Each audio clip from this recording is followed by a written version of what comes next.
As much as I love travel, there are definitely still aspects of it that I do not like. I'm Brian. It's Tuesday, July 29th. It's day 332 of running 5K and doing 200 push-ups every day.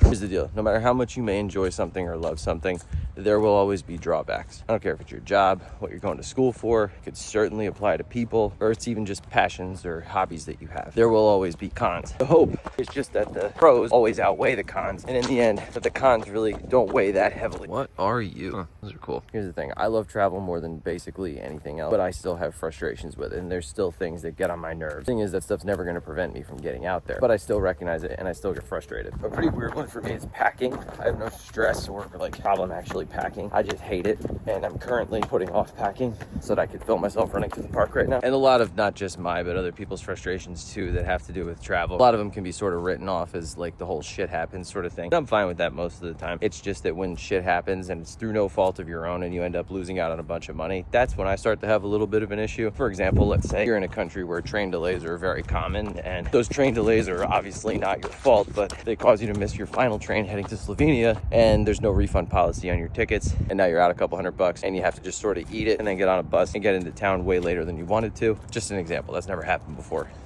But again, that's not going to keep me from going back to either of those places.